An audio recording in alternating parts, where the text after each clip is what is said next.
Okay, so this is going to be a book recording. No edits, just plain book. The book we are going to be reading is called Gridlock. It's a cool book, pages, so let's just start from the beginning. Prologue. Along the Iran-Turkmenistan border, Lieutenant Mohsen Hamedi, the slighter of the two men dressed in winter camos, raised his hand for his partner to pull up so that he could recheck the GPS receiver for the third time in less than half an hour. They were in the foothills, 100 kilometers north of Mashhad, and within a kilometer or two of their rendezvous point. The night was bitterly cold and dark under a deeply overcast sky. No lights from any civilization in any direction. They could have been on the moon.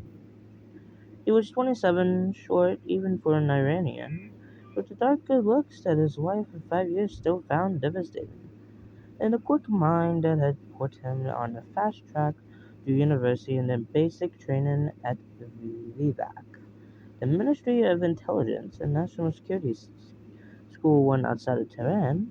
He specializes at first in communication services, including methods of encryption, until a supervisor had noticed that Hamedi was good with his hands, very good, and in personnel combat exercises he never lost. From the start, he known as the Dark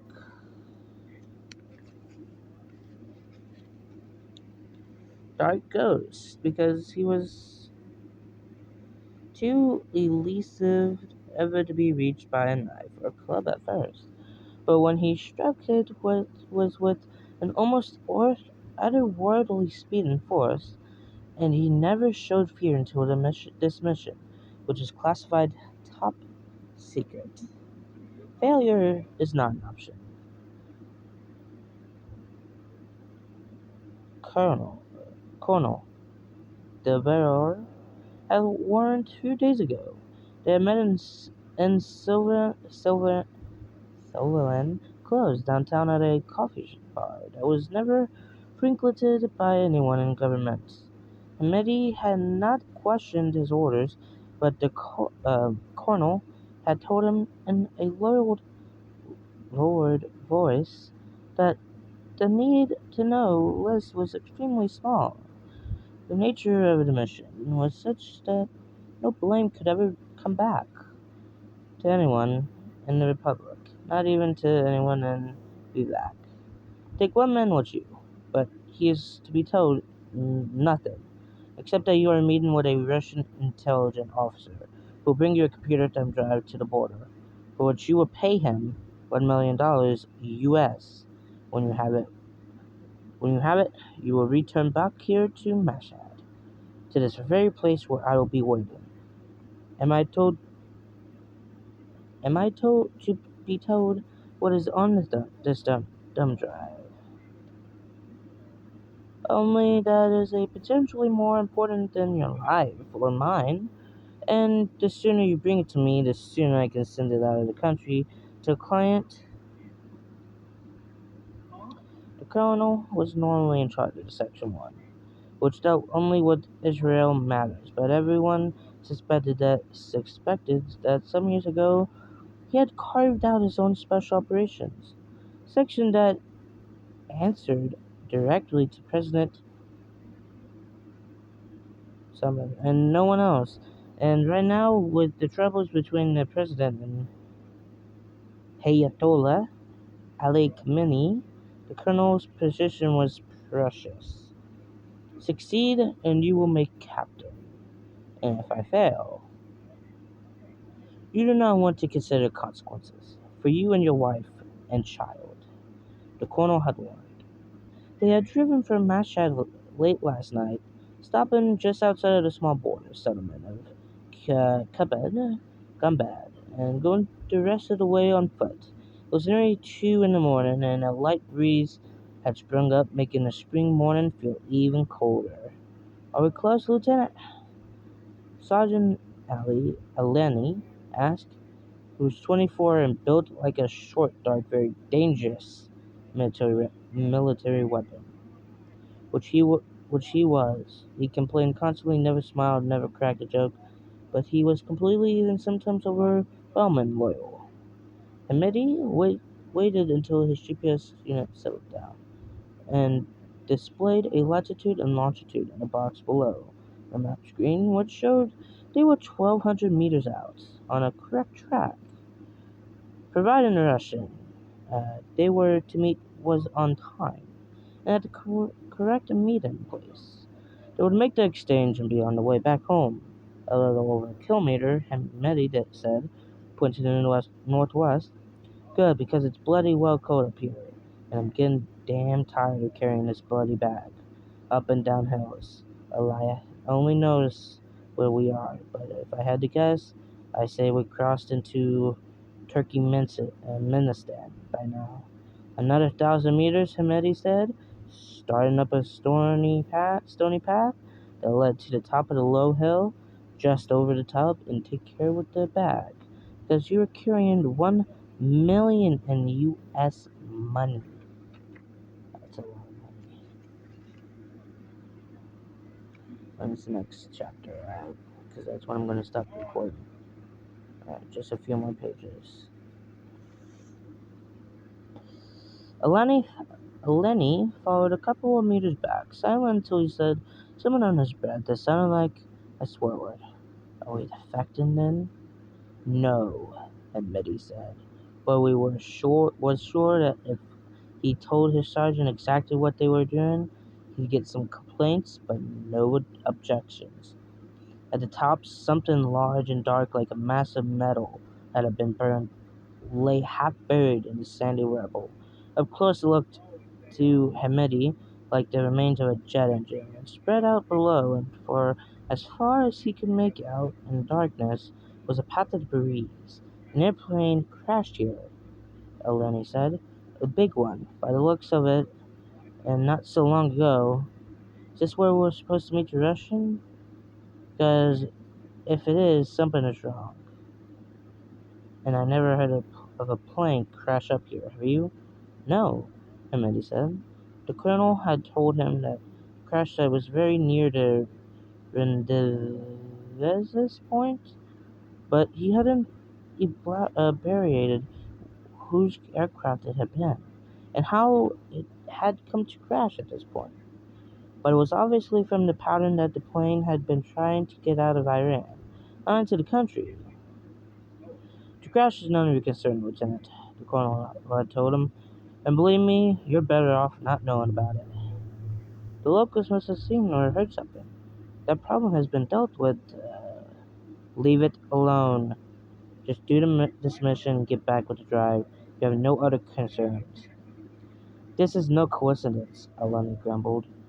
Only because it's near the border where we're to meet, Hamedi said, and he headed down the hill where, if the topographic map he studied was accurate, the Russian would be waiting on the other side of a jagged outcropping of rocks that rose 30 or 40 meters above the floor of the valley just across the border. The highway that ran all the way to Ashgabat, Turkmenistan's capital, was just 10 kilometers farther north, making this a perfect spot for the hand off about 20 meters from the rocks. Eleni pulled out his GOAF 9mm pistol, which was a knockoff SIG Sayore P-226, and motioned for silence as he headed off to the left. The middy pulled out his own pistol, the hairs at the nape of his neck standing on end. Something wasn't right. He could feel it. And not morally, because Eleni was reacting to something. Headed slowly to the right, with a thin, almost emaciated-looking man came around from the behind of the rocks. His jacket opened. He heard a bear, and his hands in plain sight. I'm not armed, the man said in Russian. No weapons. Do you bring drive? He asked in Russian. Stopping about 5 meters away, Eleni was to the left, about 15 meters out. Da! I will take it out of my coat pocket. Don't shoot. Carefully, Hamidi said. He guessed the man was young, possibly still in his teens, and he was obviously frightened. The Russian took great care to reach into his pocket and take out a small envelope, exactly a zip drive. Lay it on the ground and step away. Not until I had the money. Dang, two more pictures, right? One more page, okay. Hamidi motioned for Lenny, who came forward cautiously, his pistol still at the ready. He laid the bag on the rock ground 1 meter from the Russian and backed off. The young man got down on his knees and opened the bag. He roughed through the stacks of $100 bills for seconds and then looked up, practically licking his lips. I won't come here, but if it's short, I was singing a signal to ease the zip drive. Memory, the moment it is placed in any computer. Am I clear? What's to stop me from simply shooting you? We would have the money and the zip drive. The young man got to his feet and hefted the bag to his shoulder. He shrugged and started an online cry. He says, I'm well known. My absence would be noticed within 24 hours. Probably sooner. And believe me, Lieutenant, there would be repercussions, as there will be for you. If the information on the drive is not what we paid for, my friends and I have a very long reach, an even longer memory. The Russian nodded. Then we have a deal, he said. But tread with very great care. Wars have started for much less than what is contained on that drive. Make sure that your superiors know that could be consequences. He turned and walked away, and Mehdi got the envelope and was stuffing it in his pocket. When the side of the Russian head erupted in a spray of blood, and the young man was violently shoved to the side of his feet as the sound of the distant rifle shot reached him. Lenny reacted first. Move! He shouted urgently, and he sprinted to the left. And then he turned as a bullet whistled past his head, so close he could feel the shockwave in the heat. Lenny had already started up the hill in a broken field run, and Hamedi started after him. This has been a trap, which meant that the leak had came from the Russians. Hamedi could not believe that someone as Vivek had leaked the mission details, because it would mean that he could never go home. Lenny reached the top of the hill and disappeared on the other side, seconds before Hamidi made it to his sergeant's side and flopped down on the gravel next to him. Fucking Russians, Lenny said. He pulled out a pair of binoculars and cautiously rose up over the crest and glazed the spot where the Russian kid was down. Anything? Not yet. That wasn't a Dragnevo, Hamidi said. I would have recognized it. The 7.62 mm Dragunov SVD, for short, was the standard sniper rifle used by all Russian special forces, and had its own sound that was distantly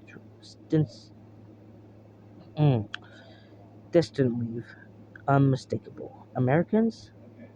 It wasn't a Barrett either. Too late. A caliber. The 50-in Barrett was the sniper rifle of choice for American forces. Who then? Not one of ours.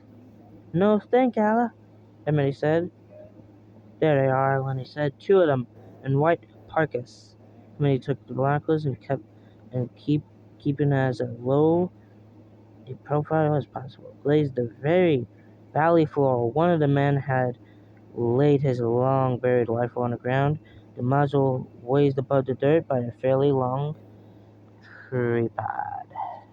Next page. Just forward of the receiver and was going through the dead Russian's pockets. The second man was looking directly up the hill, slowly panning the scope of his rifle left and right, and Hamidi ducked down for a second. Who are they? Lenny asked. I don't know yet, but I think they're carrying FR F2 sniper rifles. The fucking French? Hamidi rose up again. At the same time, the man scoping the hill pushed back the hood of his parka. and raised his scope directly at the crest of the hill. Delaney rose up before Hamidi could stop him, and the sniper fired. The shot catching the sergeant in the left eye, the entire back of his head disintegrating as he was flung violently backward. The sniper jacked another round into his rifle as the second man jumped to his feet and grabbed his rifle. Hamidi pulled back below the crest of the hill. His heart dumped him. Sergeant Eleni was dead, and no power on earth could save him. Nor was it possible for his body to be brought back to Masthead. Not yet, perhaps never. He carried no identification, neither of them did, linking them to Vivek. When his body was found and stripped, he would just be another cross-border poacher or trader who was murdered in a deal, probably for drugs, gone bad. He scrambled backward a few meters below the crest and then got to his feet and headed in a dead run back to 3 kilometers to where they had left him nondescript Toyota pickup, sick at heart that he had to leave Allie's body behind and dreading how long he would break the news to his sergeant's parents. But failure had not been an option. He had to zip drive, and as long as he could reach the pickup before the shooters caught up with him, he would make it back through. How he was going to convince the colonel that the snipers who'd killed the Russian Sergeant Aleni were Chinese was beyond them.